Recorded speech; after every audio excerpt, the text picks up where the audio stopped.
Good evening, dear friends, and welcome. Before we begin this peaceful night together, I want to greet you with a heart full of gratitude. Whether you have come here weary, hopeful, searching, or simply longing for a moment of stillness, I am grateful that you are here.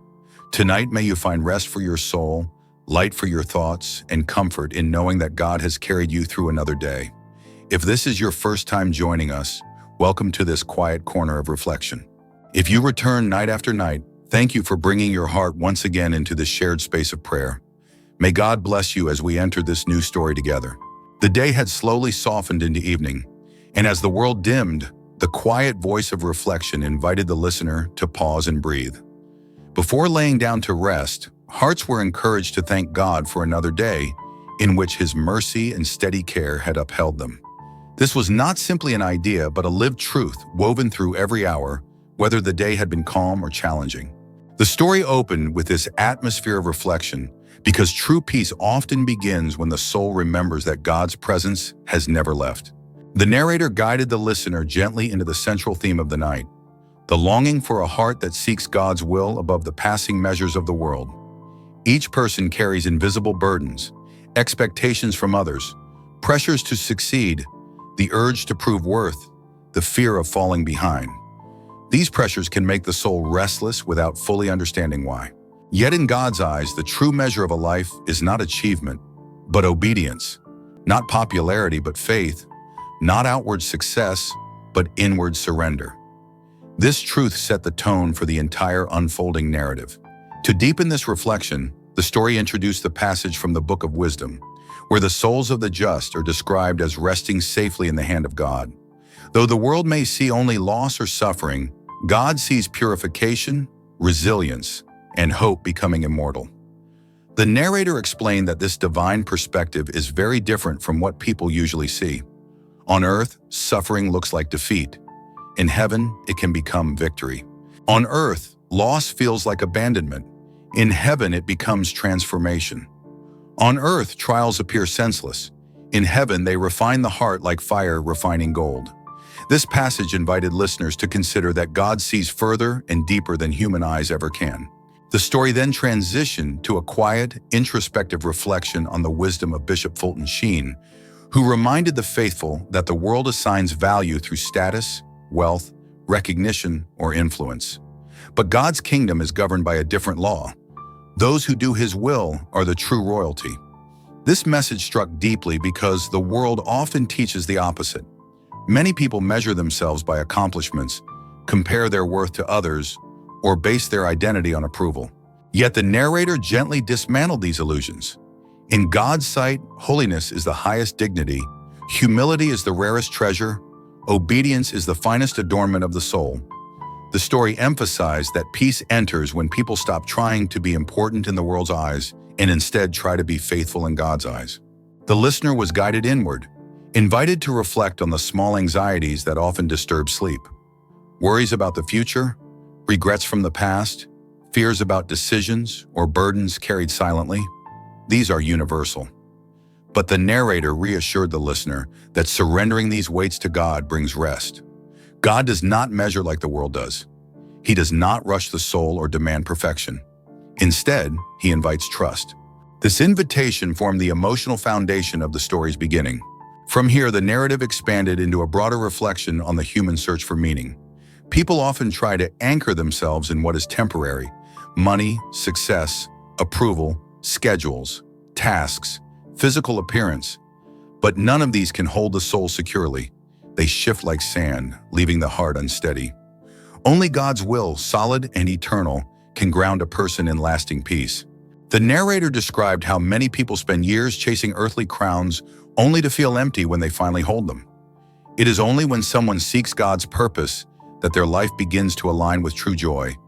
This insight began to blossom quietly within the listener's imagination. The story also explored how God's care extends to every unseen moment, even when the world is unaware of what the heart endures.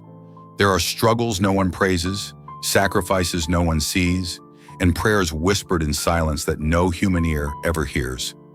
Yet God sees all, knows all, and cherishes all. The narrator encouraged listeners to imagine God watching their day unfold, not with judgment, but with tender attention. Every difficulty they endured, every kind word spoken, every small act of patience, every hidden battle fought within the heart, all of it was known intimately to God. This knowledge began to lift a quiet heaviness from the listener's spirit. From this intimate reflection, the narrative moved to the theme of surrender. The narrator explained that surrender is not giving up, it is giving over. It is trusting God with what the heart cannot control.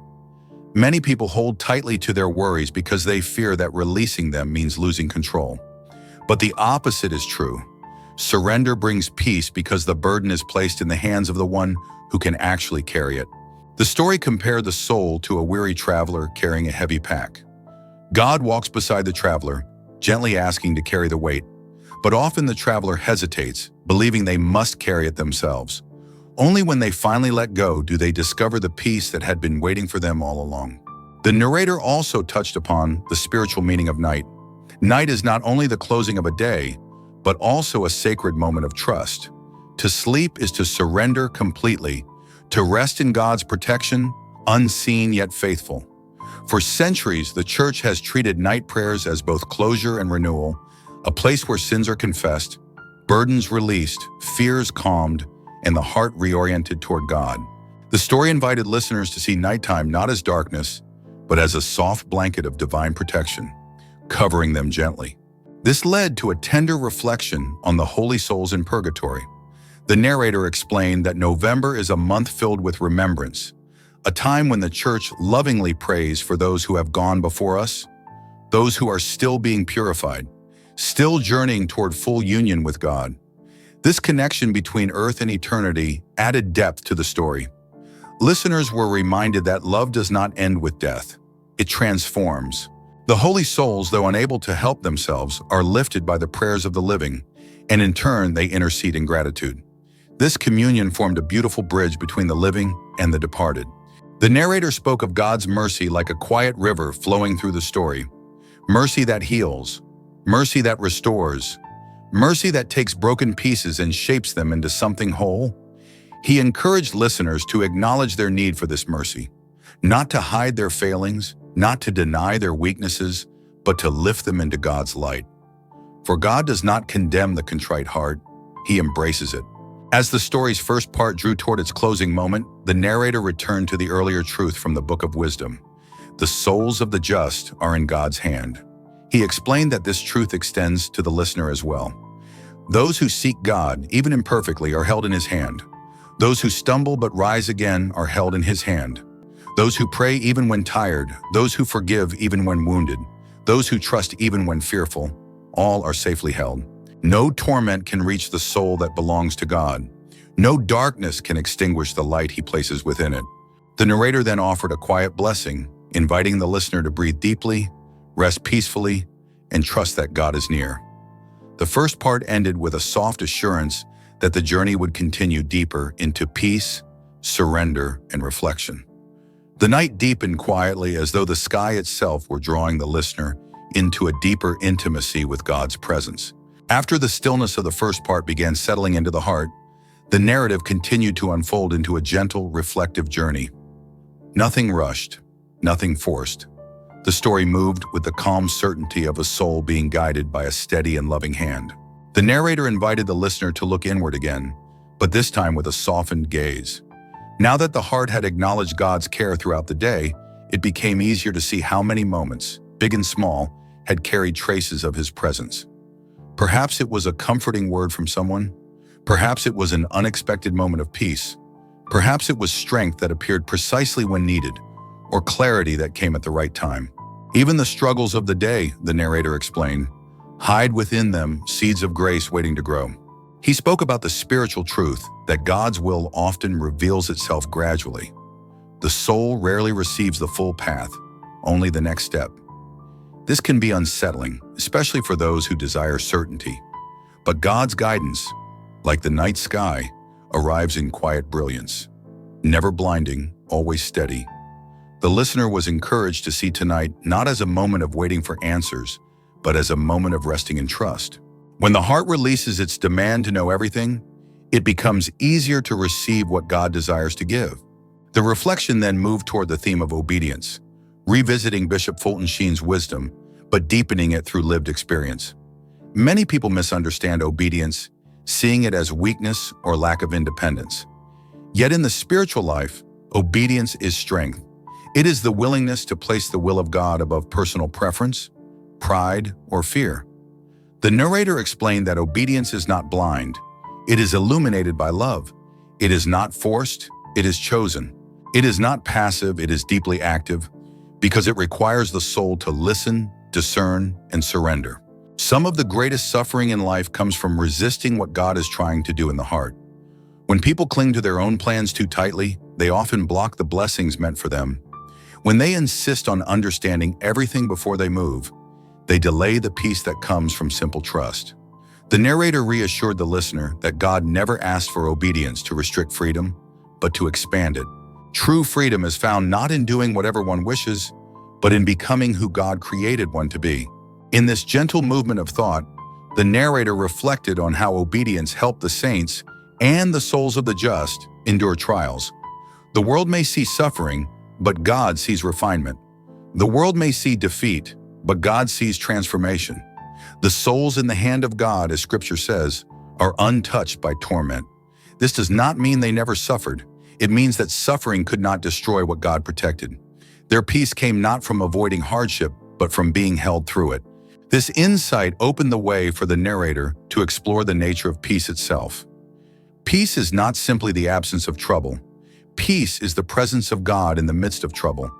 It is the anchored confidence that no matter what storms rise, they cannot separate the soul from divine love. The listener was reminded that peace does not come from controlling circumstances, but from surrendering them. God's peace is different from the world's peace. The world offers temporary distraction. God offers lasting rest.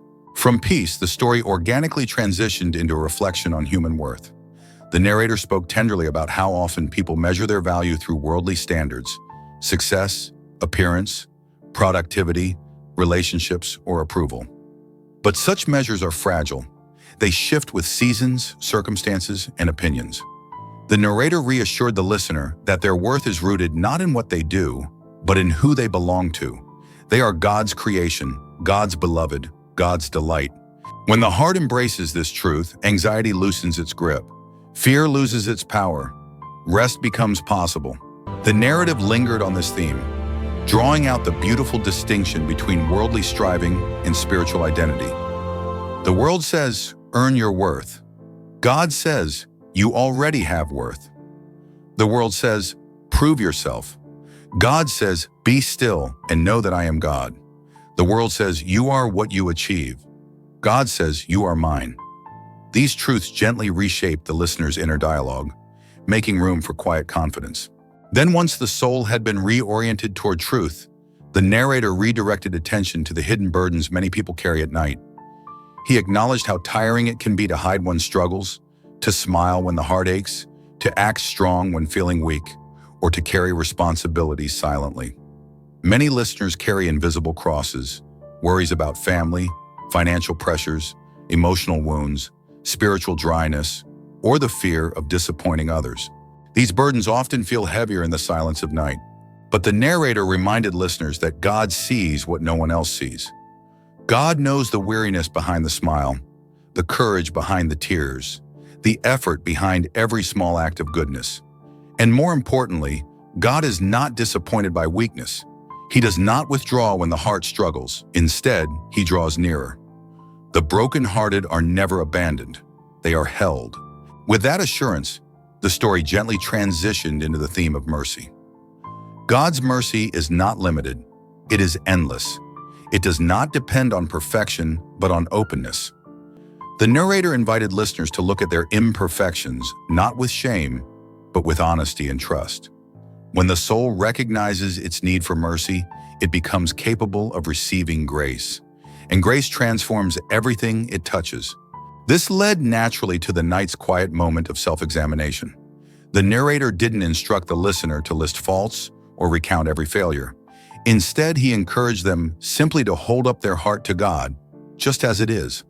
To allow God to see the confusion, the fatigue, the mistakes, the fears, the hopes, and the longing for peace.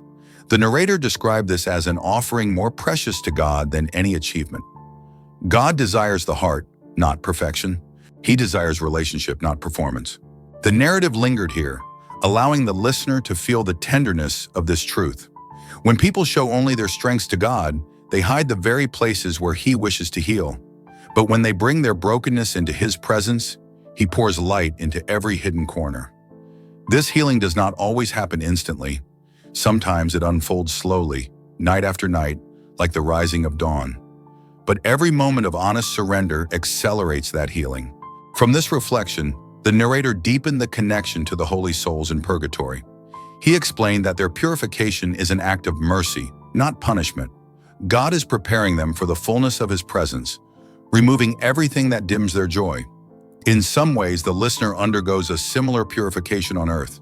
Trials, discomfort, and spiritual dryness all serve to detach the heart from what cannot last and anchor it in what is eternal. The communion between the living and the departed becomes a shared journey toward holiness. The narrator encouraged listeners to pray for these souls, not out of obligation but out of love. Every prayer offered for them is a gift that carries eternal weight. The souls respond with gratitude, interceding in return, forming a bond of charity that transcends time. This spiritual exchange enriches both sides of eternity.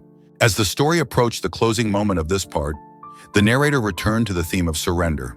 He encouraged listeners to imagine placing their worries one by one into God's hands, not to forget them, but to trust Him with them. God does not ask the soul to pretend everything is fine. He asks the soul to trust that He can work through everything. The listener was reminded that surrender is not the end of responsibility. It is the beginning of peace.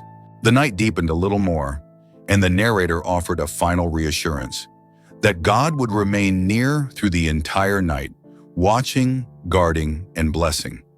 As sleep approached, the soul could rest knowing it was safe in the hand of the One who never slumbers.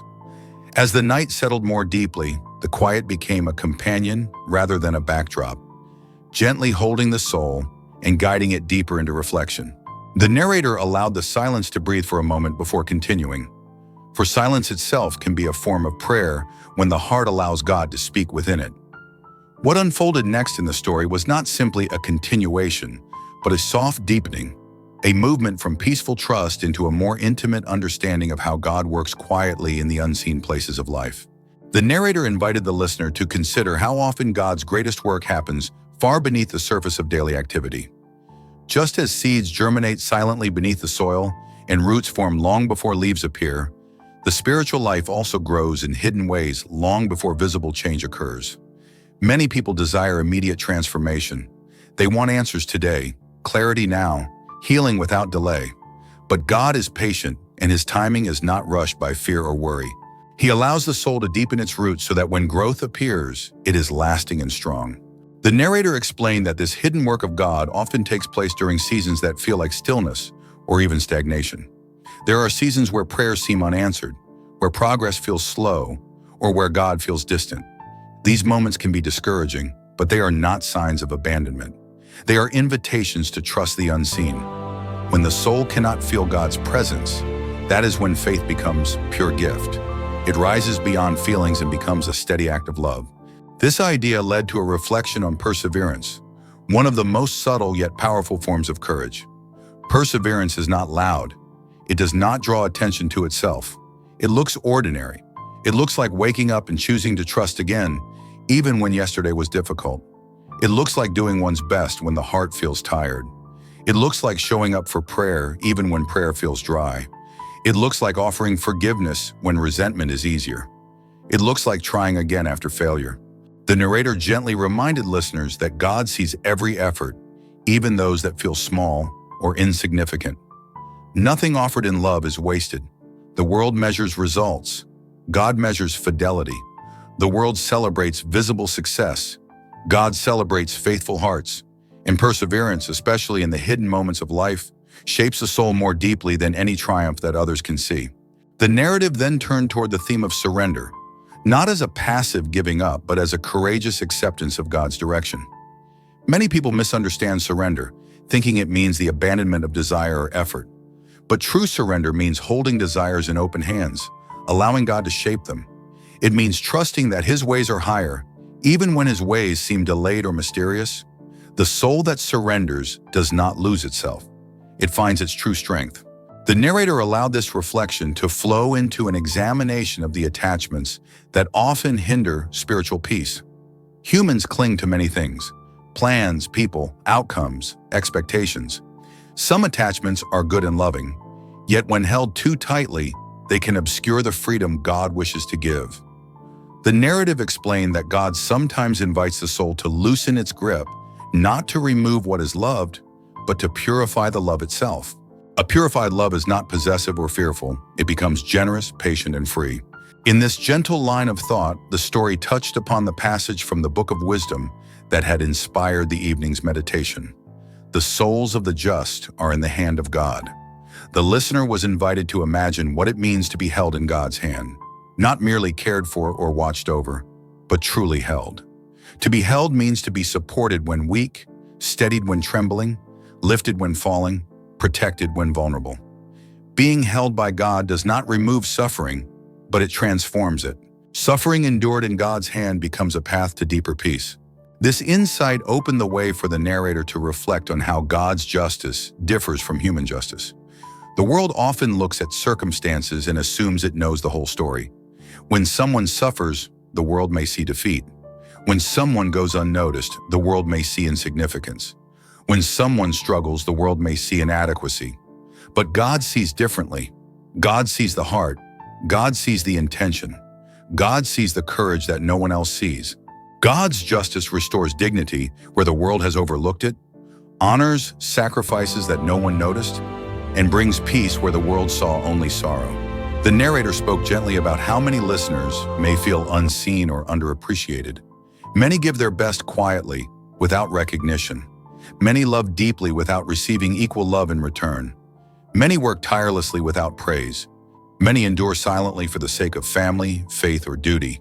But the narrator reassured them that God sees everything. Not one act of patience, not one moment of restraint, not one silent offering is forgotten by Him. In the kingdom of God, nothing done in love disappears. This assurance naturally led the story into a deeper reflection on the mystery of suffering. Suffering is one of the most difficult realities of life, and yet it becomes a meeting place with God when approached with humility. The narrator did not minimize the pain of suffering. Instead, he acknowledged it with compassion.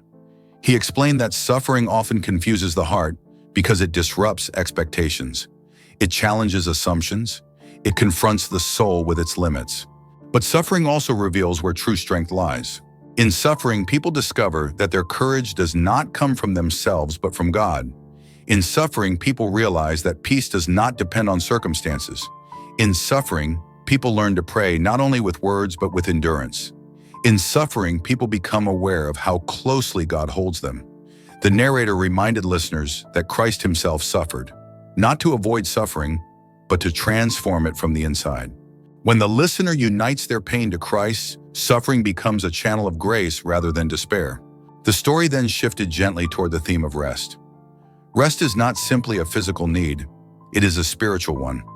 Many people lie down at night but do not truly rest because their hearts remain restless. They replay conversations, worry about tomorrow, regret mistakes, or fear the unknown. The narrator encouraged listeners to see rest as an act of trust. To sleep is to place oneself completely in God's care. It is to admit that one cannot control everything and that God can handle what the soul cannot. Rest becomes a prayer when the soul lies down with confidence in God's presence. The narrator invited listeners to imagine God watching over them through the night, not as a distant observer, but as a loving Father who delights in their safety. Just as a parent keeps watch over a sleeping child, God keeps watch over every sleeping soul. His vigilance replaces anxiety with peace. From rest, the story flowed into another deep spiritual insight, that God often speaks most clearly when the heart is quiet. During the day, noise and distraction cloud the inner world. But at night, when silence expands, the soul becomes more receptive. God whispers not to overwhelm, but to comfort. He speaks with gentleness, planting thoughts of hope, clarity, or healing that the heart may only recognize in the morning. The narrator encouraged listeners to open their hearts to this nighttime grace. God may remind them of someone to forgive, someone to pray for, or something to release. He may bring to mind a new direction or a needed change. Or he may simply envelop the soul in his presence, without words, like a warm embrace that calms the spirit. As the narrative approached its final arc for this part, the narrator returned to the idea that every day is a gift. The listener was invited to contemplate the blessing of being alive, capable of loving, capable of growing, capable of seeking God. Many souls long for another day on earth, but no longer have it. The listener, however, was given one more night, one more breath, one more chance to trust, to surrender, and to rest. This awareness deepened gratitude. Gratitude, the narrator explained, is the doorway to joy. When the heart gives thanks, fear loosens. When the heart gives thanks, burdens feel lighter. When the heart gives thanks, God feels nearer. Gratitude transforms the ordinary into sacred ground. The listener was encouraged to end this part with a simple, quiet acknowledgement. Thank you, God, for this day. With that final whisper of gratitude, the night's reflections settled peacefully, ready to continue its journey in the next part. The night continued its gentle embrace as the reflection deepened, moving slowly from gratitude into a more contemplative awareness of how God shapes the soul with surprising tenderness. The narrator allowed the listener to settle into the stillness, sensing that the heart was now ready to explore a quieter, more interior part of the spiritual journey, a place where surrender meets transformation. There, in the soft darkness, the soul becomes aware of the many ways God guides, even when his guidance feels subtle or silent. The narrator invited listeners to think about the times they felt uncertain or overwhelmed, moments when life seemed too complicated or heavy to carry. In such moments, many feel as if God is far away or inattentive. But the truth, the narrator gently explained, is that God is never closer than when the soul feels weakest. A person's vulnerability becomes the opening through which grace enters. It is precisely in those fragile, imperfect hours that God lifts the heart most tenderly. He does not wait for perfection. He comes near in the middle of fear, confusion, or loneliness. He comes as comfort, not demand. This insight led to a reflection on trust. Not the simple trust spoken with the lips, but the deeper trust that grows from experience. Trust becomes real when the soul remembers how often God has been faithful in the past. The narrator encouraged listeners to recall small and large moments when God had provided, maybe not always in the way expected, but always in the way needed. These memories form pillars of faith, supporting the heart during the times when God seems silent. Trust grows by remembering who God has already been. As this thread of reflection unfolded, the narrator turned toward the theme of divine timing. Humans often desire immediate solutions and swift resolutions. The heart grows impatient, particularly when suffering stretches out longer than hoped. Yet God's timing is woven with wisdom. He delays not to punish but to prepare. Sometimes the heart is not ready for the blessing it desires. Sometimes circumstances must shift. Sometimes the soul must first learn patience, humility, or perseverance.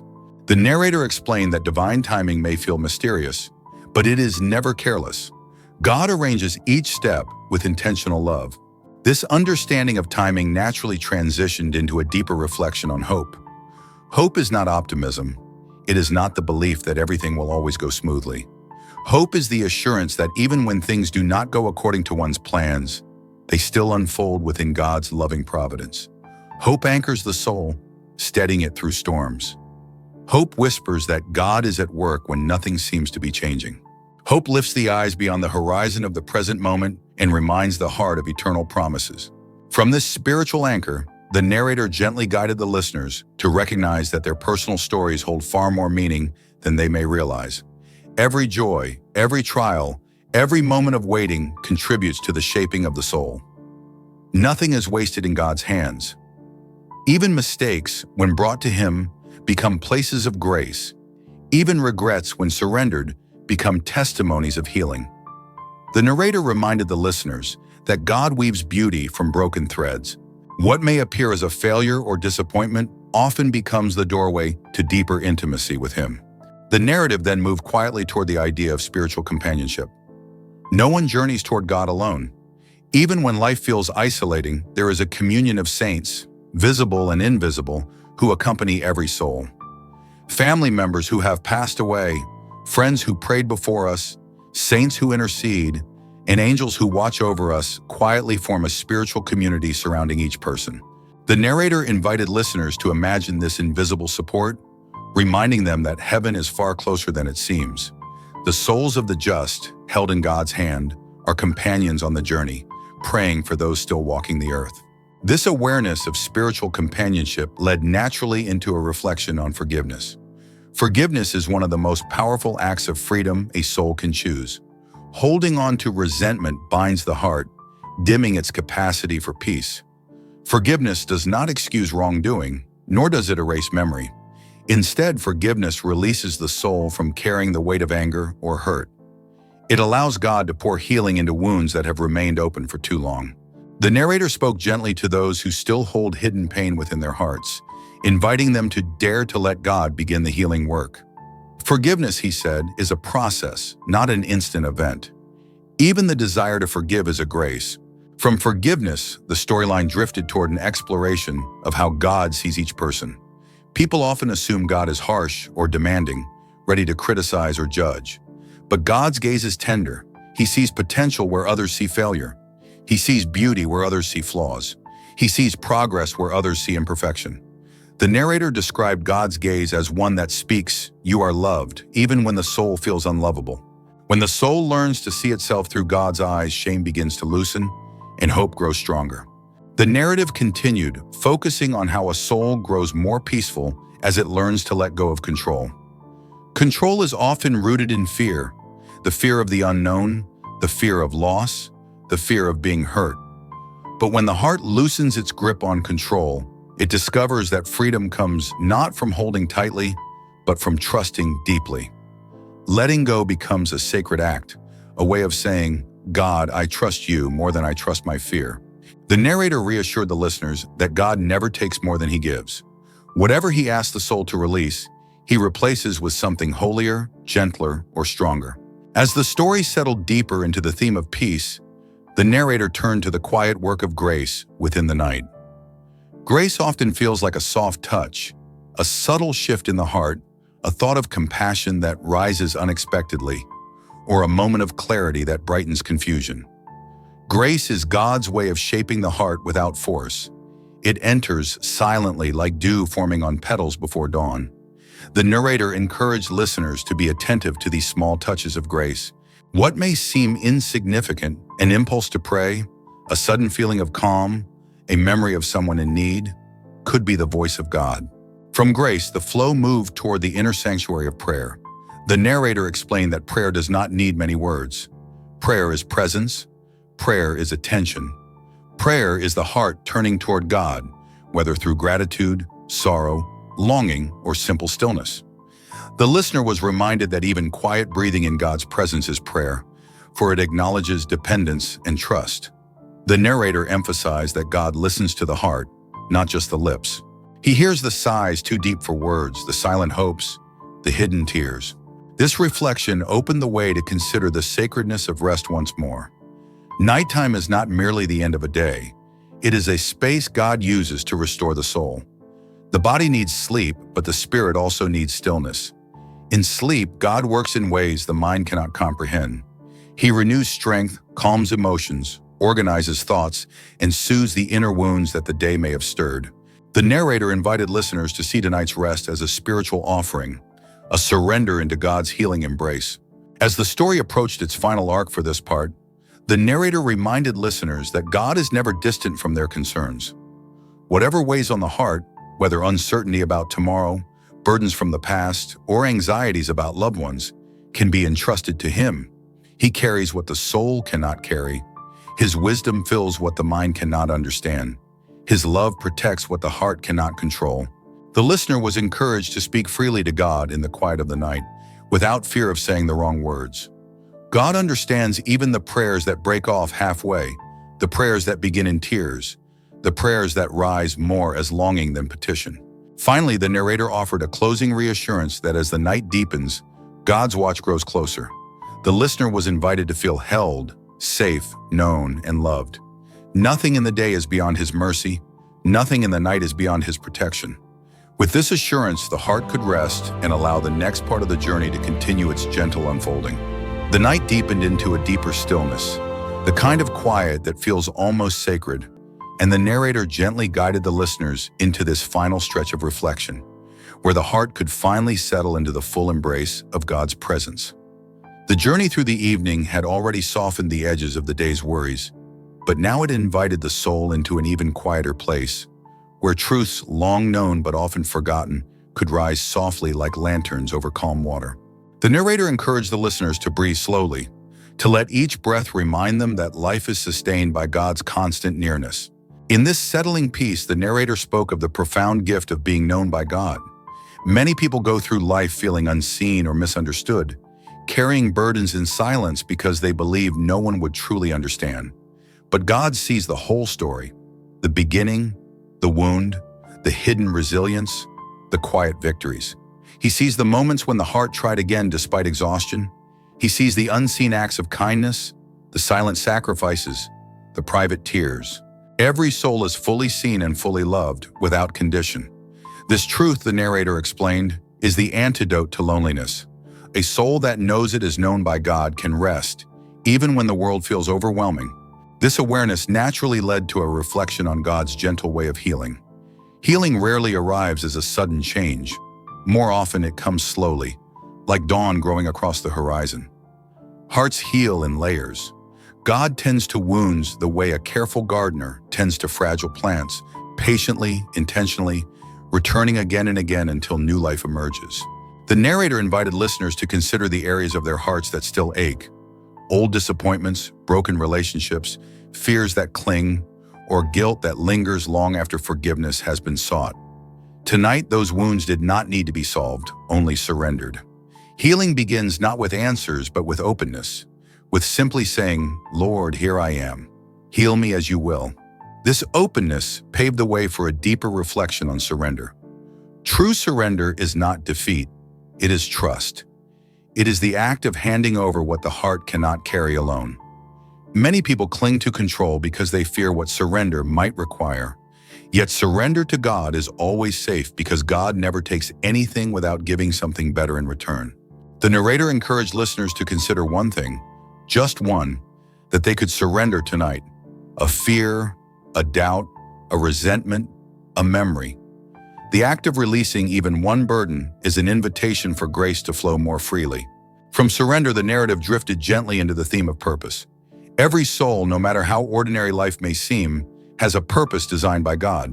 Some purposes are visible: caring for others, creating beauty, offering wisdom. Others are hidden: offering silent prayers, enduring suffering with hope, being a source of quiet strength for someone else. The narrator invited listeners to consider that their existence is not accidental, nor is it small. The world is shaped in ways invisible and immeasurable by the choices of faithful souls, by the love they give, and by the hope they carry. Even in stillness, even in the quiet of night, a soul fulfilling its purpose radiates grace into the world. The reflection then turned to the reality of spiritual endurance. Life is not without trials, and the narrator acknowledged that every person listening tonight carries struggles, some visible, some deeply hidden. Yet trials are not signs of God's absence. Rather, they are invitations to lean more completely upon Him. Like the souls described in the Book of Wisdom, souls held safely in God's hand. Those who endure with faith find themselves deepened, strengthened, refined by experiences meant not to break them, but to reveal what God already placed within them. Spiritual endurance is not about power, it is about perseverance, about choosing God again and again, even when it feels difficult. From endurance, the narrator shifted toward the gift of gratitude. Gratitude is more than saying thank you. It is a way of seeing. It is the practice of noticing God's fingerprints in daily life. The warmth of sunlight through a window, the unexpected kindness of another person, the breath that returns each morning, the strength to face one more day. Gratitude softens the heart and opens it to joy. Even in seasons of hardship, gratitude uncovers hidden blessings. The narrator encouraged listeners to recall 3 small moments of gratitude from the day, trusting that acknowledging them allows peace to grow quietly within. The narrative unfolded naturally into the theme of rest. Rest is one of God's greatest gifts, a bridge between what has been and what will be. In the stillness of night, God restores what the day has worn down: strength, courage, clarity, patience. Rest is not idleness, but a sacred pause in which the soul is renewed. Many resist rest because they fear losing control or falling behind. Yet God works in rest in ways that surpass understanding. The narrator reassured listeners that allowing themselves to rest is an act of faith, a way of saying, "Lord, I trust you to be God, even when I am still." As this final part of the story deepened, the narrator spoke of the holy souls in purgatory, reminding listeners that love does not end when life does. The bond of prayer connects heaven and earth. When we remember our loved ones, we participate in an eternal communion. Our prayers become light for them, and their intercession becomes grace for us. In the quiet of night, the veil between worlds feels thinner, and the narrator invited listeners to imagine their loved ones resting in God's mercy, rising slowly into perfect joy. This image offered comfort and a sense of belonging, the reassurance that love endures beyond time. The story then moved toward one of the most intimate truths of faith: God's desire to dwell with His people. God is not distant or indifferent. He draws near. In every humble prayer, in every moment of turning toward Him, in every sigh offered with sincerity, God is present. This presence is not always emotional or dramatic. Often it feels like a simple, quiet warmth, a soft reassurance beneath the surface of the day. The narrator invited listeners to rest in this presence, to trust that God is closer than their thoughts, holding them with affection that does not waver. As the story approached its closing arc, the narrator reflected on the meaning of peace. Peace is not the absence of struggle, but the presence of God within it. Peace is the calm that rises even when circumstances remain difficult. Peace is the fruit of trusting that God is guiding each step. The narrator encouraged listeners to allow peace to enter the places of their hearts that feel tense or anxious. The peace God gives is gentle but strong. It settles like a holy hush over every fear. Finally, the narrator brought the listeners to the heart of the night's journey, a place of complete rest in God's love. Tonight's story, woven with reflections, memories, and quiet invitations, was meant to leave the soul lighter and the heart steadier. The narrator encouraged each listener to breathe deeply one more time and to offer their entire being, mind, heart, worries, hopes, into God's hands. Nothing needs to be perfect tonight. Nothing needs to be solved. The only task now is to rest in God's care. The life lesson of this journey became clear. The soul becomes peaceful not by eliminating all troubles, but by entrusting them to the one who holds everything in His loving hands. True peace comes from surrender, trust, and the quiet certainty that God is near, guiding every step and carrying every burden. When the soul learns to rest in God rather than in its own strength, life becomes lighter. Even trials become places of transformation. Even sorrow becomes a doorway to grace. And even the darkest nights hold the promise of morning. With this truth resting gently in the heart, the narrator offered a final, warm blessing, inviting the listeners to drift into sleep held by the God who never sleeps, watched over by angels, and loved more deeply than they could ever imagine. And with that, the journey of this night came to a peaceful close. If this story brought you comfort, I invite you to like this video, share it with someone who may need peace, subscribe for more nightly reflections, and comment your prayer intentions so we can pray together as one family.